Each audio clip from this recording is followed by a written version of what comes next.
Hi, and welcome to our Fourth Universalist service video. My name is Ember Kelly, and I am the Director of Religious Education here at the Fourth Universalist Society. I use she and her pronouns, and thank you so much for joining us today. What follows are selections from our service on February 27th, 2022. In this video, you will hear the reading and the reflection. Following that, we hope you'll join us for a lively discussion where we go deeper into the service themes together. You're invited to check out our video and audio podcast each week. We post it on our website, Facebook, YouTube, Instagram, as well as many of your favorite podcast streaming sites. If you like what you see, we do hope that you'll give us a positive review. The likes, the comments, the sharing, subscribing, this helps spread Fourth Universalist media further.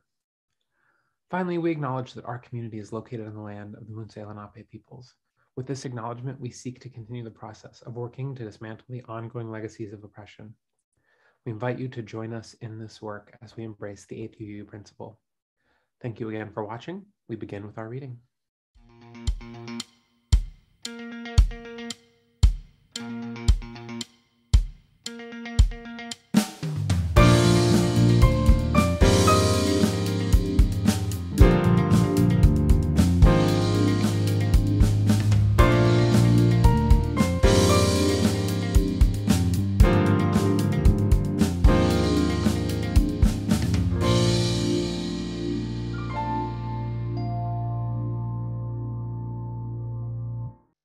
Our reading this morning is an excerpt from a book by a dear friend of Fourth U, the Reverend Nate Walker.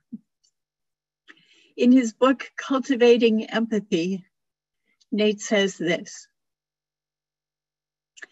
over a period of several months in 1960 in New Orleans, child psychologist Robert Coles spoke with Ruby Bridges, a 6-year-old African-American who was threatened and taunted by people who opposed her enrollment in a segregated school. She told Coles that she felt sorry for the people who are trying to kill her. He clarified, "You feel sorry for them?" "Well, don't you think they need feeling sorry for?" she said. Later, he wrote, "I sat there stunned. I was applying standard psychology to try to help her realize that she was maybe angry at these people and bitter and anxious. And she was telling me that she prayed for them. I was struck dumb and I was silent because I had to reflect on this child's wisdom." Cole spent his career listening to people's wisdom and sharing his own, writing more than 60 books. One of these books, Nate says, influenced my life. The Call of Stories, Teaching and Moral Imagination. His writings taught about the power of storytelling. Both fictional stories and true ones teach that the human capacity to have empathy for one another is not simply a creative impulse, but a moral one. Nate says, his writings led me to study the variety of ways that people have used the term moral imagination. He says that he particularly appreciates how doctors at the University of Kansas School of Medicine define it as, and I quote, "the ability to anticipate or project oneself into the middle of a moral dilemma or conflict and understand all the points of view." End quote. Nate continues, understanding does not necessarily mean agreement. I may disagree with your point of view, but often my disagreement prevents me from understanding the true untainted nature of your standpoint. If I never demonstrate that I understand you, then I cannot expect you to understand me. Understanding is a type of sympathetic awareness of another. Even more powerful is mutual understanding between two or more people, the fertile soil in which the moral imagination is planted and peace is grown. Our moral duty, therefore, is to till our understanding for one another and plant our words and actions as the seeds of ethical empathy. Failure to do so creates misperceptions and misunderstandings, which are the roots of conflict, stereotyping, and violence.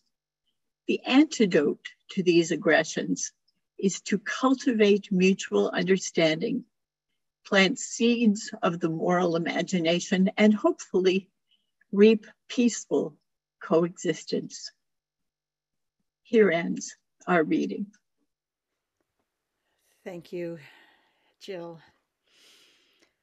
I have to admit that I had a hard time writing today's sermon. I started early in the week, and actually, if I'm really honest, I started putting ideas together months ago. I've long loved this reading from Reverend Nate, and my daughter shared another reading with me. So it took me a while, and then I started piecing my ideas together with some more research. And then Putin invaded Ukraine, and that, on top of so many other news items that just kind of crushed me, took away my focus. I found my mind spinning with the same question. How, not why, how do some people act so badly? Since my theme today is empathy, that question became more desperate. How can some people do unspeakably horrible things, like declare war on a sovereign nation, or bulldoze homes in a part of the world and take over locations, or tell citizens of their state to report parents of trans children to family services? My inner biologist wanted a glimpse inside their brains to find out what is different with their wiring that they seemingly have no compassion, no empathy, no sense of human understanding. So yeah, I was stuck. I started theorizing too, but that's for another conversation. So then, thankfully, I had a fun little chat with our very own member, Jude. Jude is 8 years old, by the way. We were talking about Star Wars on Friday in the context of how we welcome people into our Fourth U community. And Jude started talking about the Jedi and how Jedis have a real sense of how to treat people. Jedis fight for the good of all, to keep evil and strife at bay. Jedis know themselves and know what is right. And then Jude reminded me of how some Jedi turned to the dark side, that even though they knew what was right, they chose differently. After we ended our Zoom call and I thanked Jude for saving my sermon, I found myself then thinking about what it is that makes some people feel the pain of others and seek to alleviate it, and why others seem not to care. And thankfully, I was already poised to talk about empathy, so here goes. Now, I like to think of myself as a person who cares. I've been called sensitive for most of my life, like it was a bad thing. Anyone else get called sensitive? Like a lot? So when I was a kid, I was told I was too sensitive. Maybe I was too sensitive, or maybe I was just anxious or uptight. But I think in reality, I was and am sensitive because I feel the world deeply. But no one ever had that conversation with me when I was a child. No one really talked to me about my feelings and what they meant or what I could do with them. Now, I've learned over the years that sensitive does not necessarily equal empathic. We throw the word empath around, but we really have to think about it. But if sensitive shows up as feeling deeply or feeling how others feel, then there is a connection, or a starting point maybe. Sensitive folks often connect with others through a sense of compassion. And in the religious world, we talk a lot about compassion. Now, according to sociologist Brene Brown, Dr. Brene Brown, compassion, in her words, is the daily practice of recognizing and accepting our shared humanity so that we treat ourselves and others with loving kindness and we take action in the face of suffering. She makes it clear to point out that compassion is not pity, or it's not a, let me help you because I know better. Compassion, then, for me, is an acknowledgement of our divine interconnectedness. Dr. Brene Brown links compassion to empathy, though, in this way. She says, empathy, the most powerful tool of compassion, is an emotional skill set that allows us to understand what someone is experiencing and to reflect back that understanding. She adds, we can only respond empathically if we are willing to be present to someone's pain. If we are not willing to do that, it's not real empathy. So where does empathy come from? Are we born this way? According to Claire Stacy, a professor at Kent State, empathy, she says, is not an innate trait or a moral disposition, but a skill that can be cultivated. Simply believing empathy is a skill rather than a fixed trait increases the likelihood that people will work harder to empathize. We can seek out tools to engage in perspective taking, arguably the core component of empathic engagement. So, of course, I want to think about how do we build this empathy muscle. Professor Kent puts forth a rather simple idea: to use our sociological imagination. Simply using our sociological imagination invites us to consider context. Much like what we talked about during my peace education sermon, no one exists in a vacuum. We all live in and are impacted by the structures and institutions of society. And we all are, as the Buddhists would say, the products of our conditioning. So what does that mean?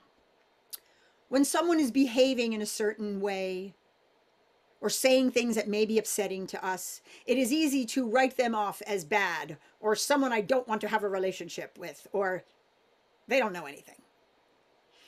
Basically, it's really easy to be judgmental. And I know we've all done that, myself included. However, if we stop ourselves from prejudging or judging or reacting and take a moment, we can, in essence, put ourselves into the other person's shoes that we've talked about already. We can look at their individual behavior in the context of their social realities, societal structures, cultural background, family history, community issues, relationship to global issues, and on and on. Their opinions, words, and actions are most likely deeply informed by their conditioning, which comes from their positionality in the world around them.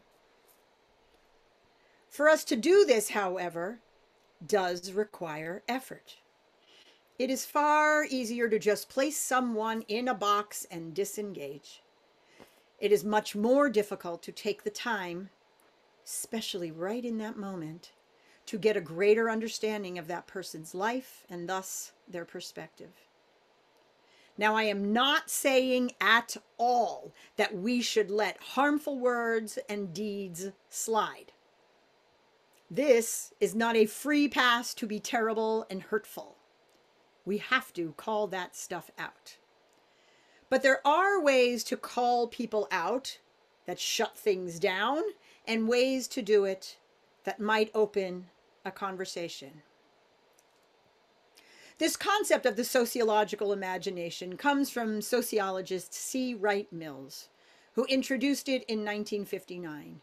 Although I do want to add a little sidebar to make it clear that in many cultures around the world, especially non-punitive indigenous cultures, his way of thinking was in fact the norm.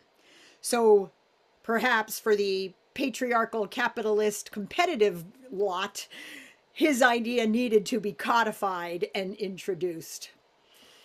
He defined the sociological imagination thusly: the quality of mind essential to grasp the interplay of human and society, of biography and history, of self and the world. Basically, the sociological imagination is the ability to see the social patterns that influence individuals, families, groups, and organizations. It includes an awareness of the relationship between the individual and the wider society, both today and in the past, and to understand personal troubles in a context connected to social forces and social problems. Wright Mills also talks about one of my favorite concepts, root causes. He believes that the sociological imagination calls us to look at root causes of structures, of issues, of institutions, and not limit our perspective to an individual view.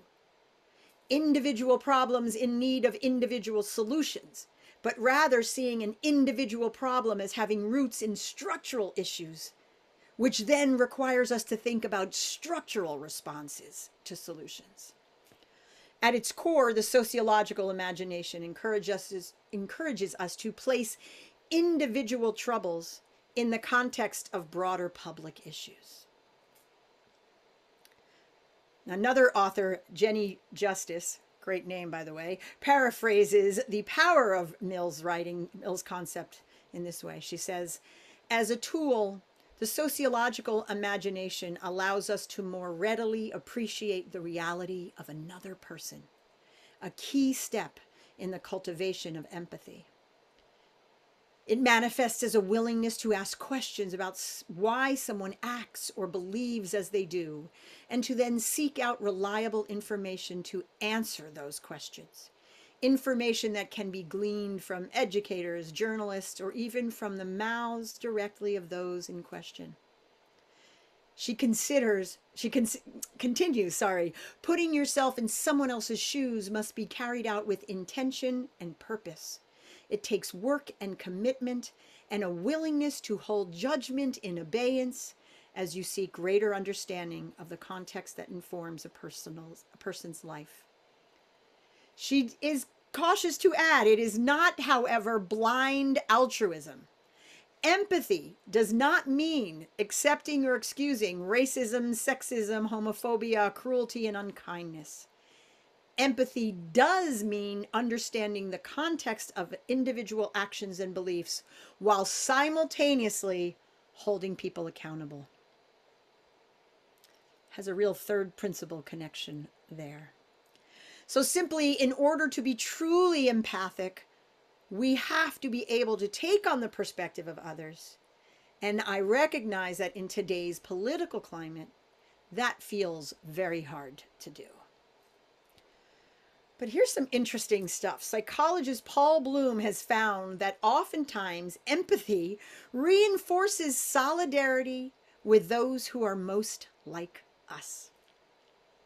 We assume that empathy will connect us to others, especially others who are not like us. And we've already started to talk about that as a practice, but it's not necessarily true. Our empathic skills get used for tribalism. We often care more about folks who think and act like us, and thus, as a result, we can actually become close-minded and practice othering. Another researcher, Elizabeth Simas, found that the more empathic a person is, the more politically partisan they are. Now, I find this very interesting for myself, for my research, and also for us well-meaning, liberal, progressive you use. It's a reminder that empathy is neither boundless nor is it necessarily egalitarian. We hit walls. Arlie Hochschild calls it an empathy wall, an obstacle to deep understanding of another person, one that can make us feel indifferent or even hostile to those who hold different beliefs or whose childhood is rooted in different circumstances.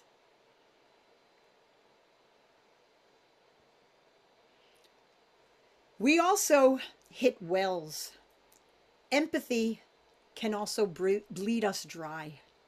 If we feel compassion and empathy for others but cannot act on it for any number of reasons, or we are the recipient of, or we put the burden of empathic work on others, and historically this has meant caregivers or mothers or women in general, empathy can exhaust and overwhelm us. So when I think of all these things together, I realize that empathy is clearly an ongoing learning, a process of learning, unlearning, practicing, imagining, evolving, and self-reflecting. It is a skill that needs constant cultivation, a garden, if you will. Now, our reading by Reverend Nate shows us that empathy is possible in even the most horrific settings, right? Or in experiences. And that is what can ground us into understanding. Because through understanding someone, if we do the work, we can connect and hopefully dialogue. And if all goes well, perhaps we can come to some sense of unity or peace.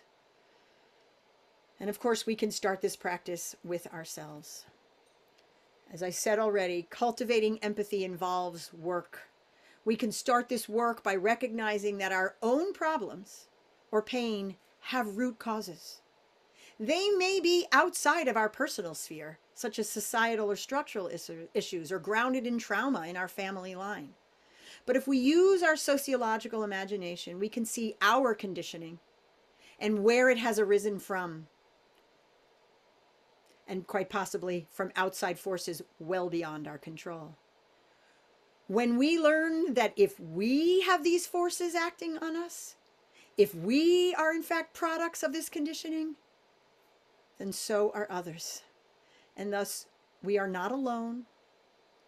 And that maybe in itself is the beginning of doing this work for empathy for ourselves and for learning about others. So how do we do it? Our video showed us some great examples, but how do we do it? We can cultivate it within ourselves, but also working with others. Our video was a great model, right, of how we can do this with children or friends. So first, I would say we have to show and share emotions in healthy ways. Be in touch with what we are feeling and share those feelings with others. And then, of course, naturally, it follows to allow others to share their feelings with us. And when they are sharing their feelings, we recognize and honor those feelings rather than dismiss them or ignore them. This will be made possible if we all learn and practice active listening. Being fully present with someone and listening for understanding, not for responding, is really important. We must learn to companion. When we are being an empathic presence, we are truly with someone. We are not trying to solve their problems. This also means we are not giving them advice unless they ask for it. We should see ourselves more as side-by-side companions than fixers. Furthermore, we as the adult members of Fourth U must model caring for children and for others. In our RE spaces and beyond, we can discuss ethical dilemmas with children, moral dilemmas, as Reverend Nate talks about, so that we can engage their sociological imagination to see either themselves in a situation or begin to see how the pieces of this big puzzle fit together. Finally, as we embark on this ongoing journey of cultivating empathy, may we remember the charge given to us by the UUA Commission on Institutional Change to widen our circle of concern. Especially given that research about empathy and circling the wagons and sticking with who you know, this seems really important to me, widening our circle of concern. Be aware of how we are treating others, who we are including or excluding. Practice our empathy by giving voice and attention to those who have been long marginalized in our faith. Cultivating empathy takes effort, but if we want to love a better world into being, I believe it is worth it. So may we all remember that we are not alone. May we engage our sociological imagination to cultivate empathy. And may we practice true empathy by listening and feeling and wondering. May it be so. Amen. Reverend Leonisa, it's great. Once again, I'm loving this chance to get to sit down like every other week. This has been great, and I really love today's message. I'm glad. I really love this aspect of what we do at Fourth U. I think these conversations are great, and I'm so happy that I get to have them with you each time. So. Well, I resisted the urge there to say something about like this sermon made me feel really empathetic. I feel really empathetic towards your sermon. I do feel empathetic towards your sermon writing process. Yes, right. But it was interesting to write this one. I even say right in the sermon that I started early, and then there was just so much bad stuff, and I was just feeling it so strongly, and I just felt so unable to put words together, right? Like I just was sort of quieted or derailed. I don't know if that's the right word. So my process, I had to have some sense of compassion for myself, like that this sermon is not going to be done in the timeline you originally thought. And it started months ago. That's why it was so, I've had the idea bubbling around because it started a few, I want to say almost 3 months, no, 2.5 months ago or so. My daughter was reading some interesting articles in her college sociology course, and said, "Oh, Mom, you should read this one about empathy and the sociological imagination. It sounds like your PSED stuff, like you'll like it." And she sent it, I read it, and I was like, "Oh yeah, I should totally do a sermon on this. This is a really interesting way of thinking about empathy." And that was when I started just doing more and more research and uncovering things. And then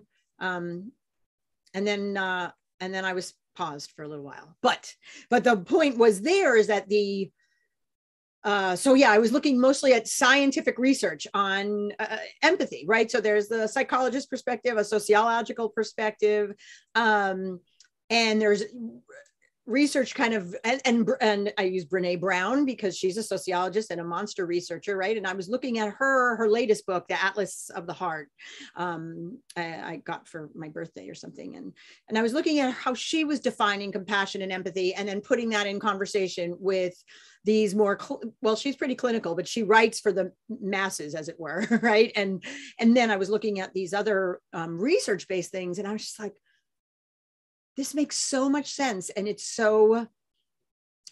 was a different way of kind of talking about empathy, because right when we were entering the room, you and I were talking about how we tend to think of it as people who are empathic or empaths who feel things, and to recognize that empathy is something that we have to learn and that we have to cultivate in other people through a learning process, I think is a really important way to have a conversation about it. I have to admit, though, that when you said that Brene Brown is a monster researcher, I suddenly just pictured her actually being a person who studies, monsters. Monsters. Buffy the Vampire Slayer, except Brene Brown sitting around studying monsters. Yeah. I often use monster, like the piano player I play with. I often call Jess a monster piano player. I'm like, I'm not sure everybody knows what I'm talking about here, right? But The 90s superlative that I want to bring back is you're the bomb.com. You remember that one? I will not help you bring that back. Is that not, it doesn't mesh with your peace education goals? It doesn't. Yeah, maybe I don't remember it. What was I doing in the, that's another conversation why I don't remember. To be fair, I was, young and on the playground. It was probably a very different context. That was it, very different than when you were adulting, as it were, which is another word that doesn't need to have a place. Anyway, let's bring it back, shall we? Because we are known to do this. I was just feeling empathetic towards some of my other experiences. I'm just gonna, how many times can we say empathy? Leave in the comments below how many times you counted us saying the word empathy. But well, and then I was joking about having an empathy towards your sermon writing process, but I can't say I had any that took 3 months to write. So that might be a record breaker. Right. But then you had inspiration strike in the form of a lightsaber. Exactly. Or a lightsaber wielding 8-year-old. A lightsaber wielding 8-year-old. So what happened is, and we talked, I guess it was last week when we were talking 2 weeks ago with you, Ben, and I having this conversation about sermon writing, right? So I was able to start putting the pieces together, but then not get very far in the how I make this a thing. And then I was having a wonderful conversation with your offspring and our member of our Fourth U community, Jude, 8-year-old lightsaber wielding cat. And we started talking about Jedis, and just like we were talking about our favorite Star Wars movies and aspects of it. And then Jude mentioned the Jedi piece about the Jedis having this sense of doing the right thing, right? Of who they protected, how they welcomed everyone in, right? I think even Jude was saying Jedis don't say, you're the wrong skin color, you can't be a Jedi. I think was one of his lines, which I was like, yeah, Jude, the Jedis don't do that. That's awesome, right? So after the Jedi conversation, because one of the questions I was coming back to and why I was stuck is because I'm watching a despot invade a sovereign nation. I'm watching a despot in Texas tell trans children they can't be who they are. I'm watching just the regular news about people of color, indigenous people, and everyone who is not part of the dominant construct being murdered, derailed maybe in their mission to have their inherent worth and dignity honored, right? And so all that's in there. And I thought, so why are some people like that? And so Jude's Jedi comment really helped me answer, or think about that question, right? So we have this model in pop culture of an entire group of people who fight for good and justice. And then Jude says, and some Jedis turned to the dark side. And I was like, yes, some of them and again, so it was taking this idea I already had about empathy and the idea of the sociological imagination, which invites us to look at individuals contextually. And so I was thinking, some people who actually do know the right thing to do choose to join the Sith, right? Or choose to act like, Darth Vader and others, or we weren't getting that granular, but that's the concept.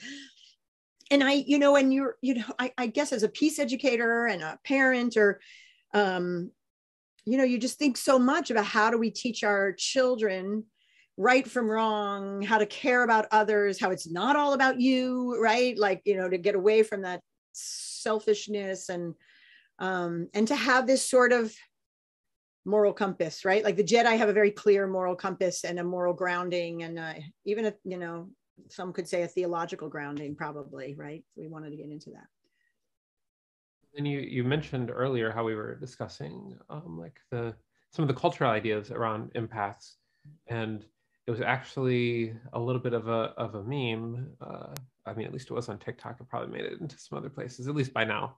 But of people were kind of poking fun at the people who so proudly call themselves empaths, but who are just totally not caring about the other person's feelings while they, it'll just be maybe it was a clip from Star Wars, where Anakin is turning evil, and then it'll be me, an empath, sensing that he isn't feeling very good about things.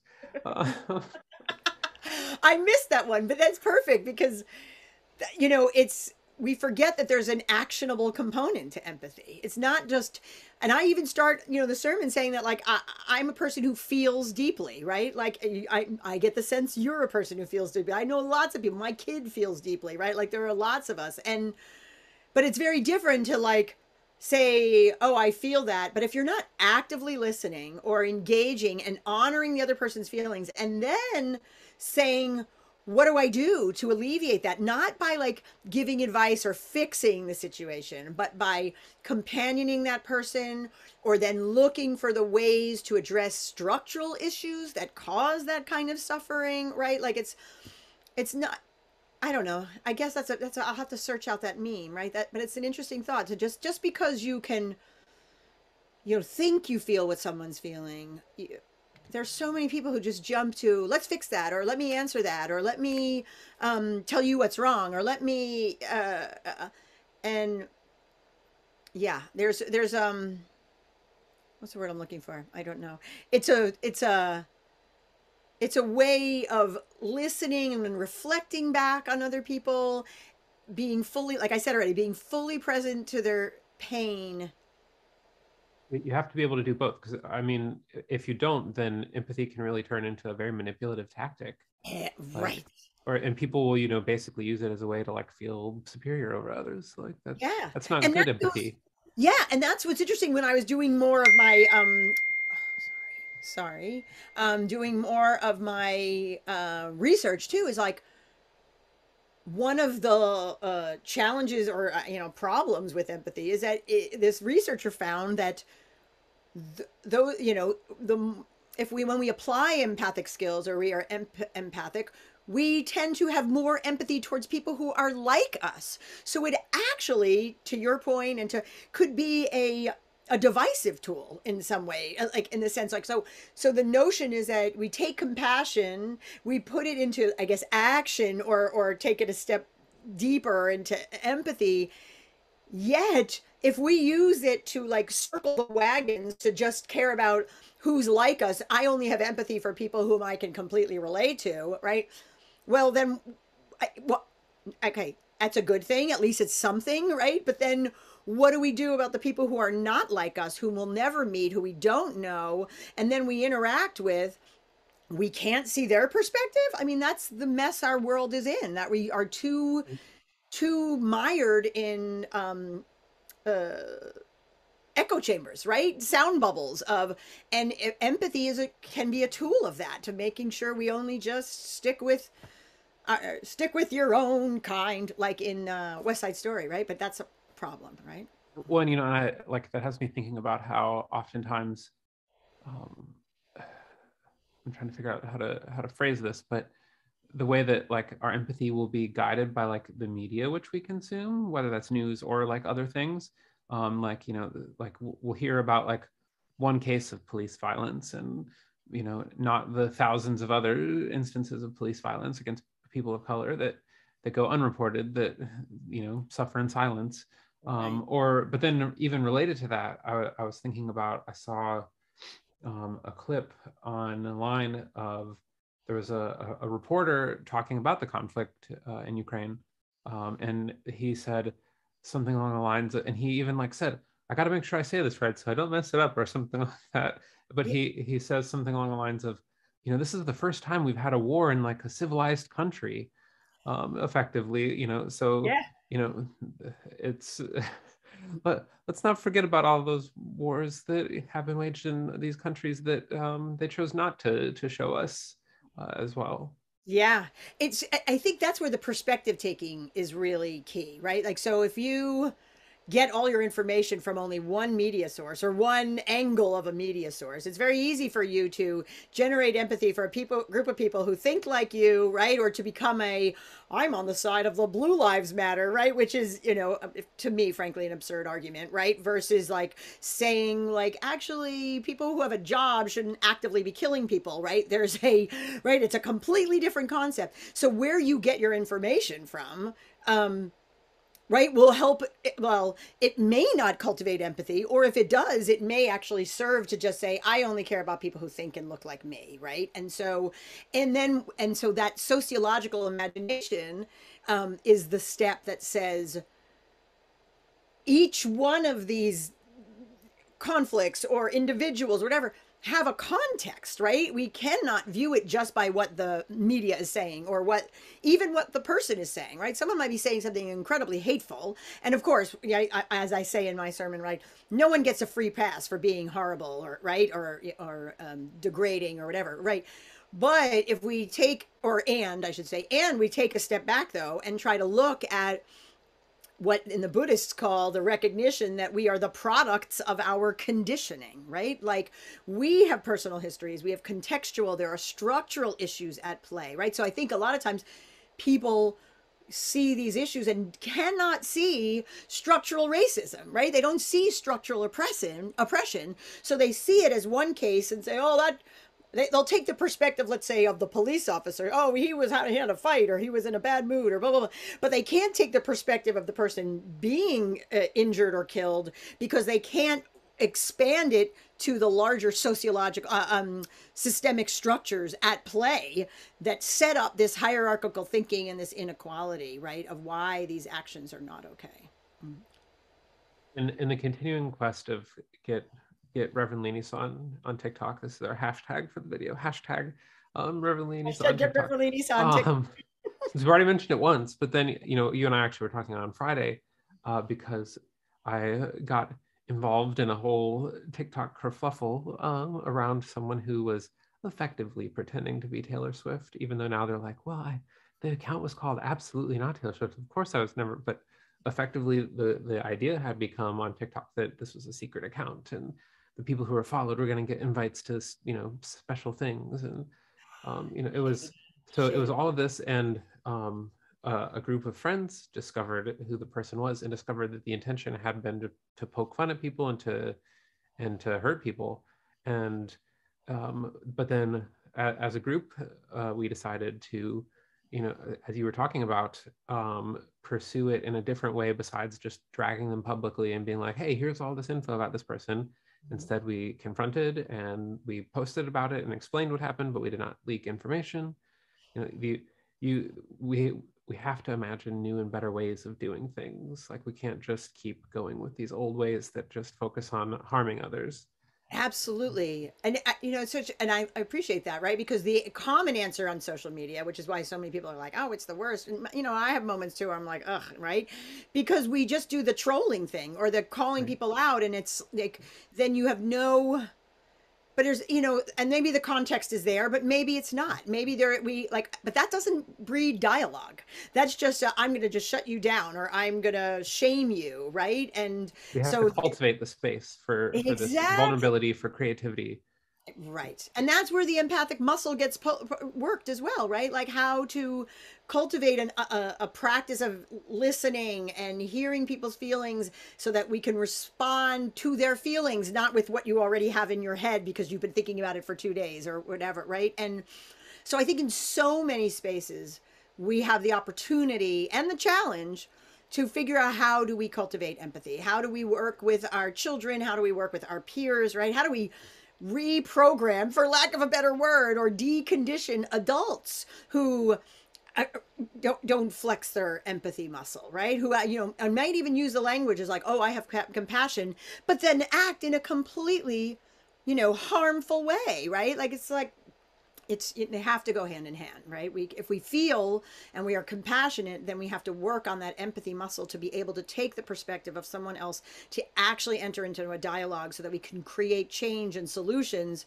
Otherwise, we're just, it's like the butter battle book, right? Like higher, who's, things just escalate or they shut down completely.